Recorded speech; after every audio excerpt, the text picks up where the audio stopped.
দেখুন বন্ধুরা, আমি এই জুতোটা কিনেছি। এটা অ্যাকচুয়ালি অফিসে যাওয়ার জন্য আমরা মধ্যবিত্তরা একটু ভালো জুতো কিনতে চাই। এটা সিলেদার, বারুইপুর সিলেদার থেকে নিয়েছি। জুতোটা 540 টাকা দাম নিয়েছে। কিন্তু দেখুন, এটা 3 মাসের মধ্যে এরকম সাদা সাদা চোখলা উঠে গেছে জুতোটা। এটা অফিসে চলবে? অ্যাকচুয়ালি আমি কিন্তু এটা অফিসে শুধুমাত্র পরি, আমি যাতায়াতও করি না। যে বাড়ি থেকে পরে যাচ্ছি আসছি, তাহলে তো এর কিছুই থাকতো না, ধুলে উড়ে যেত। কি হয়ে গেছে দেখুন, আমার কোয়ালিটিটা কী দিয়েছে দেখুন। সিলেদার, এই দেখুন, 540 টাকা দিয়ে কিনেছি। আমার কাছে বিলও আছে এখনও। এদের যদি কোয়ালিটি এরকম করে, আমাদের মতো মধ্যবিত্তরা এরা ভালো জুতো কেনার জন্য এদের দোকানে যায়, এরা এরকম আরম্ভ করেছে।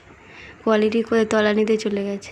3 মাসের মধ্যে এই হালটা হয়েছে। আমার মনে ছিল না, অফিস থেকে বলছে জুতোটা বাদ দিতে। এরকম গায়ে লাগে মানুষের। ঠকাচ্ছে কীভাবে দেখুন, জুতোর চোখলা উঠে বরবাদ হয়ে গেছে।